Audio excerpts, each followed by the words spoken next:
The Golden Age of Light Music, introduced by David Ades.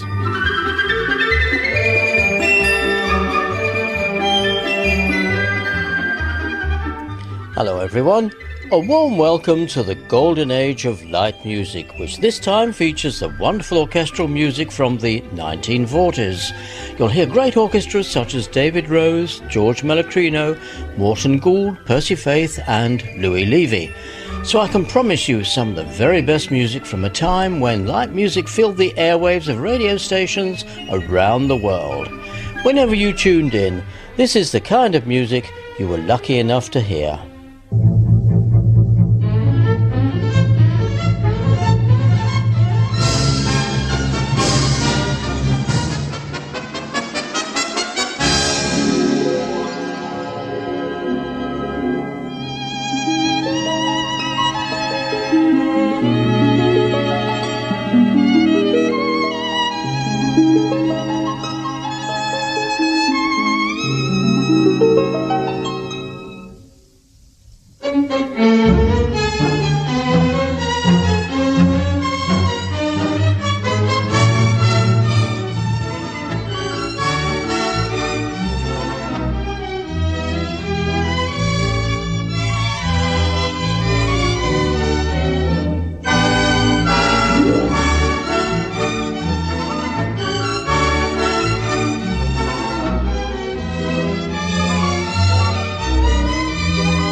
Sidney Torch was conducting the Queen's Hall Light Orchestra in our opening number, which was appropriately called Music in the Air. It is typical of so many orchestras of the 1940s, from a time when radio stations still had money to spend on large live orchestras to entertain their listeners. At the same time, there were still a number of dance bands who occasionally added strings to widen their repertoire.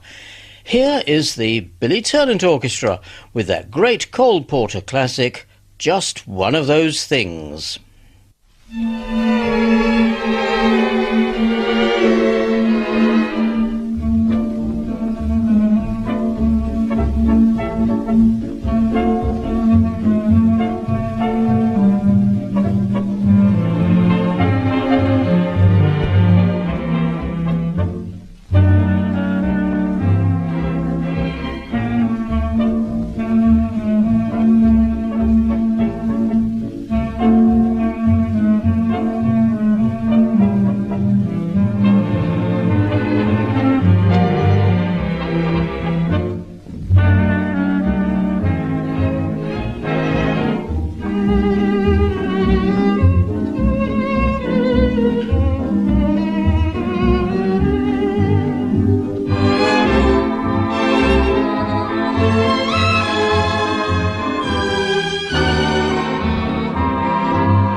Just One of Those Things, one of the great numbers composed by Cole Porter.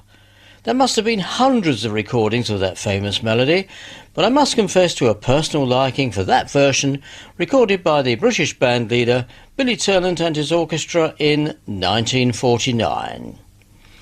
One of the top British bands of the 1940s was fronted by Gerald Bright, better known as Geraldo. He also liked adding strings to his band, no doubt to use the talents of people like Robert Farnon and Wally Stott, who contributed many arrangements used by the band. In 1947, Geraldo recorded several sides with his string orchestra, including a particularly lovely version of Out of My Dreams, one of the hit tunes from Oklahoma, the latest American musical to take London's West End by storm at that time. It was composed by Richard Rodgers, but you'll hear that the arrangement also nods in the direction of a well-known work by a certain Monsieur Debussy.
Out of My Dreams, in a lovely arrangement played by the Geraldo String Orchestra. One of the most famous figures in American light music of the 1940s was David Rose, who wrote the unforgettable Holiday for Strings. But this was just one of many bright instrumentals to flow from his fertile imagination. Let's enjoy now his Manhattan Square Dance.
Manhattan's Square Dance, one of the many ingenious compositions by David Rose, the English-born composer-conductor who fronted one of the finest American light orchestras from the 1940s onwards.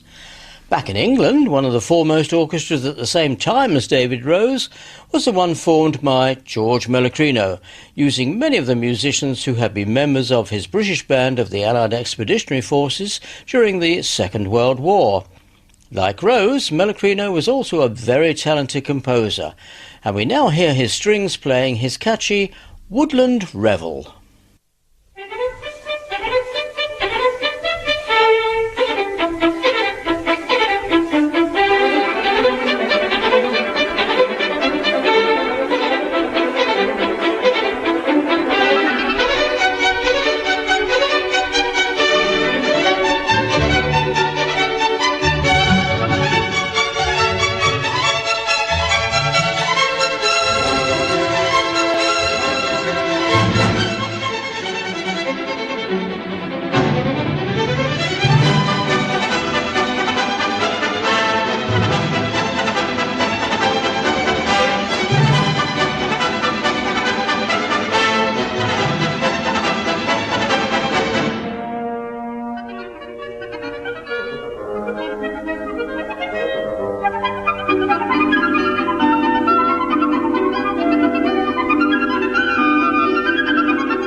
Woodland Revel by George Mellecrino, the kind of bright, tuneful piece of light music which you feel you have known forever.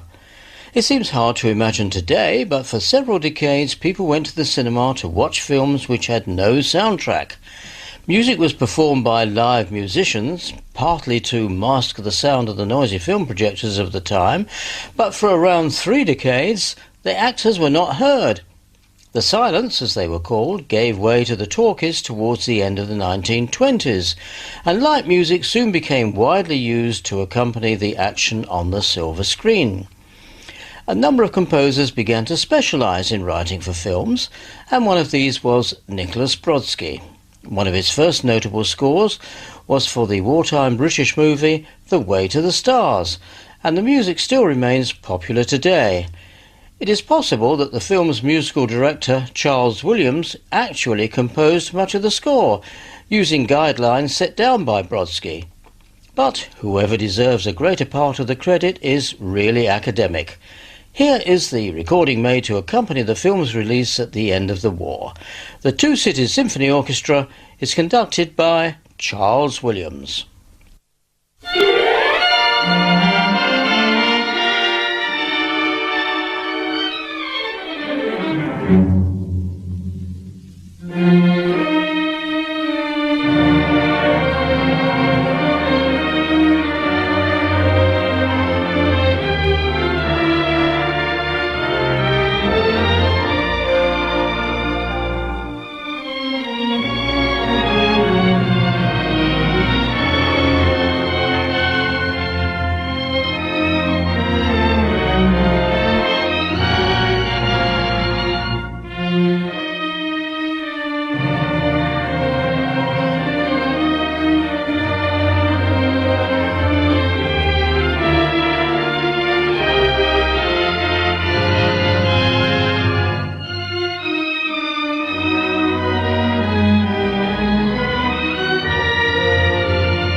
The music from the film The Way to the Stars was played by the Two Cities Symphony Orchestra, conducted by Charles Williams. My name is David Ades, and you are listening to a special 1940s edition of The Golden Age of Light Music. This programme is a production from the London studios of UK Light Radio.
next piece of music may have stirred a few memories among some older listeners. It was composed by Jack Strachey, the man who also wrote These Foolish Things, and he intended it to convey all the bright lights and excitement of London's West End.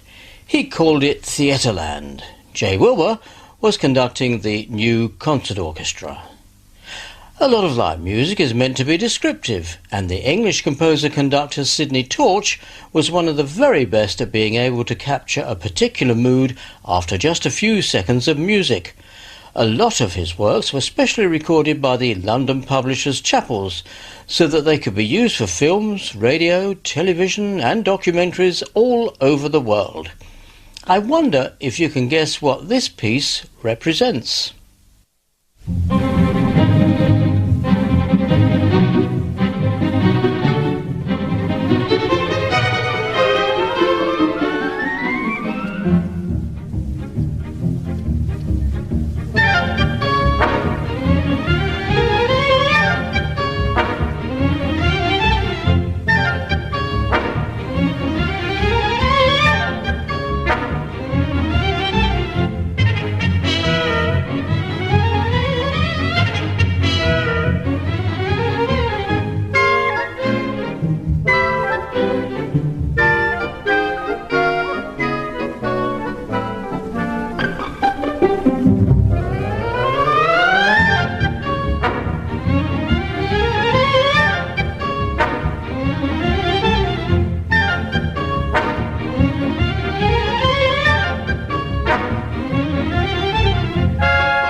That was Sidney Torch conducting the Queen's Hall Light Orchestra in one of his own compositions.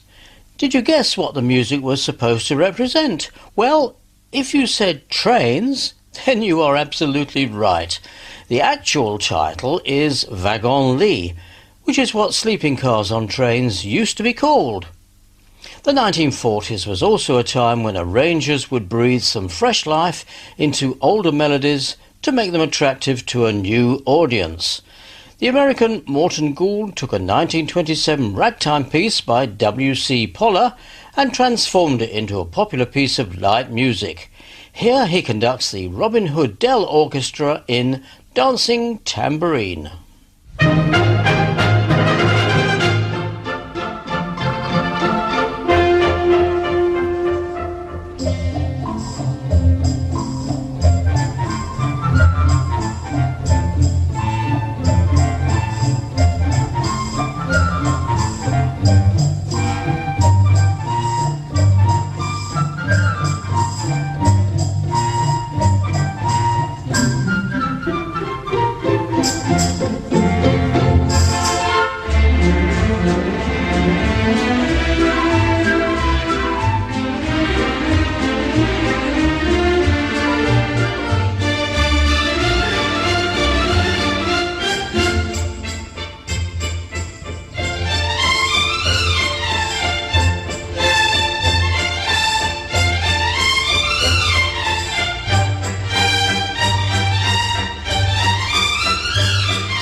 Dancing Tambourine was played by the Robin Hood Dell Orchestra, conducted by Morton Gould. Another American conductor was Meredith Willson, who became famous for the musical The Music Man. Before he worked on that, he made a number of recordings, including some marches. This is a piece by Ferdy Grofé, the man who wrote the Grand Canyon Suite. The piece is simply called March for Americans, but there's no reason why everyone else shouldn't enjoy it as well.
March for Americans, played by Meredith Willson and his orchestra.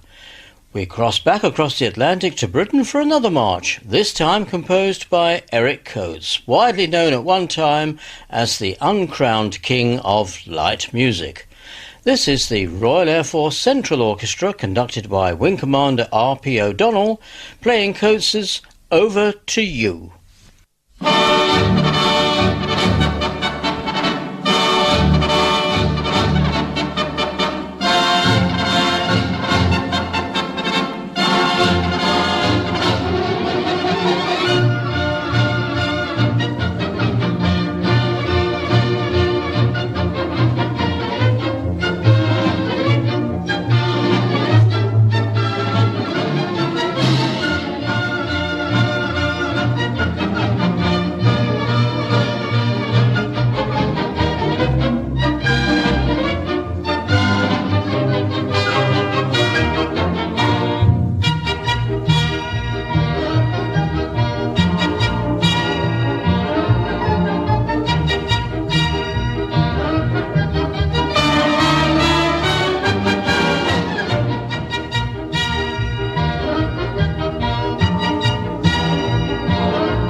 Over to You, composed by Eric Coates and played by the Royal Air Force Central Orchestra in 1942.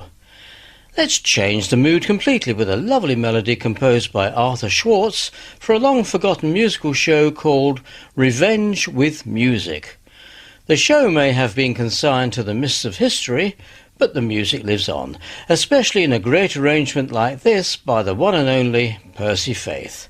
If There Is Someone Lovelier Than You.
If There Is Someone Lovelier Than You, arranged by Percy Faith for his own orchestra in 1944, just 4 years after he left his native Canada to pursue his career in the United States.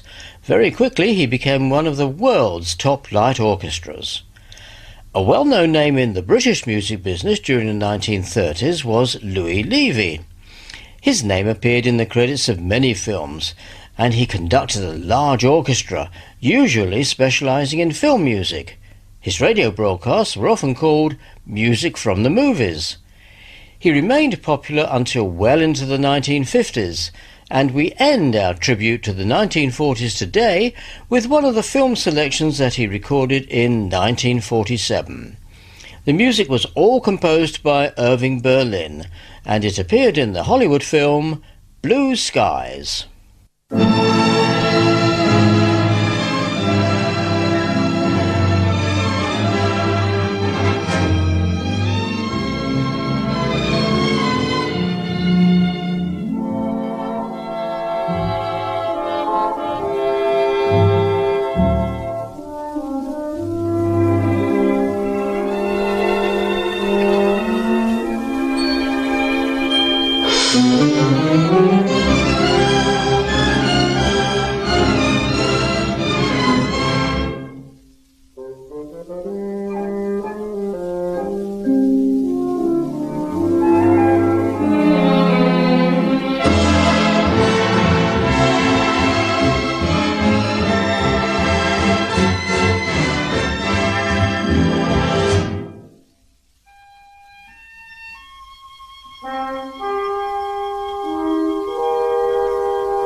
I expect you were able to name most of the tunes in that selection from the film Blue Skies, but just in case you are still pondering about one or two, they were the title song, Blue Skies, followed by Always, Heatwave, Getting Nowhere, A Pretty Girl Is Like a Melody, You Keep Coming Back Like a Song, and finally, Blue Skies again, right at the end. Louis Levy was conducting his music from the movies. And that completes our nostalgic journey back to the light music of the 1940s. This is David Ades, hoping you'll join me again soon for another delve into the golden age of light music.